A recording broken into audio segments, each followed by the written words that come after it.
ওরা যতই ফন্দি করুক, অমিত শাহ যতই মুর্শিদাবাদের মানুষকে ভয় পাক, যতই ওরা আমাদের বাঙালির ভোটার কাটুক, বাংলাকে কাটতে পারবে না।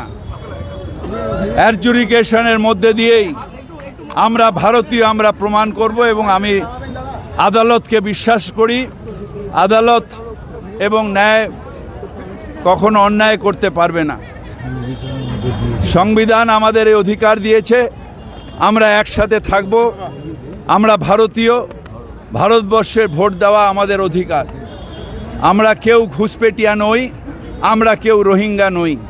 একটা সম্প্রদায়ের মানুষকে বিশেষ করে টার্গেট করা হচ্ছে, আমি বলছি সেটা রক্ত দিয়ে হিন্দু মুসলমান কাঁধে কাঁধ মিলিয়ে স্বাধীনতা এনেছে। তার নিদর্শন হচ্ছে এই মুর্শিদাবাদে সেই দিন যদি সিরাজউদ্দৌলা ব্রিটিশের বিরুদ্ধে তলবারি না তুলতো, তাহলে পুরো ভারতবর্ষ একদিনে শেষ হয়ে যেত। সেই লড়াইয়ের ইন্সপিরেশন নিয়ে সারা ভারতবর্ষে ব্রিটিশের বিরুদ্ধে লড়াই হয়েছে। তাই আমাদের বাদ দিতে পারবে না। আমরা বিশ্বাস রাখি যিনি বাংলার মানুষের জন্য দৌড়ে সুপ্রিম কোর্টে গেছেন, সেখানে গিয়ে বক্তব্য রেখেছেন এবং দরকার হলে আরও প্রতিবাদ হবে, কিন্তু জেনুইন ভারতবর্ষের ভোটারকে বাদ দিতে দিচ্ছি না, বাদ দিতে দেব না। ভোটের অনেক আগে থেকে কেন্দ্রীয় বাহিনী লুটপাট শুরু করে দিল, কি বলবো? এরা করুক, এরা যা ইচ্ছে তাই করুক। ভোট দেবে মানুষ। ওরা ভাবে ইডি, সিবিআই, কেন্দ্রীয় বাহিনী, সেন্ট্রাল এজেন্সি দিয়ে ভয় দেখাবো, ডর দেখাবো। ডর দাড়িয়ালা পেতে পারে, মোটা ভাই পেতে পারে, ডর বাঙালি পায় না। বাঙালি মাথা তুলে দাঁড়িয়ে লড়াই করে এসেছে স্বাধীনতার সংগ্রামের জন্যে। মাথা তুলে দাঁড়িয়ে এই সাম্প্রদায়িক শক্তির বিরুদ্ধে লড়াই করবে।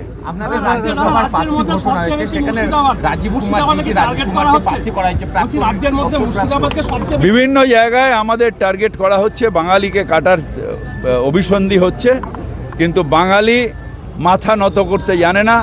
আমরা ভারতীয় এবং আমাদের ভোট আমাদের অধিকার, সেটা আমাদের ভারতের সংবিধান দিয়েছে। প্রাক্তন ডিজিপিকে প্রার্থী করা হয়েছে, যেমনটা বিজেপির কাছে একটা মানে যে সমস্ত রায় দিয়েছিলেন সেক্ষেত্রে একটি টিকিট পেয়েছিলেন, বিজেপির ক্ষেত্রে অভিজিৎ গাঙ্গুলি, সেরকম কি বিচার ব্যবস্থা আলাদা, বিচার ব্যবস্থাকে পেনিট্রেট করাটা আলাদা অন্যায়।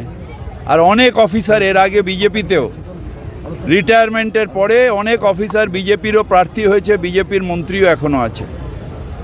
সুতরাং আপনি শুধু রাজীব কুমারকে টার্গেট করবেন না।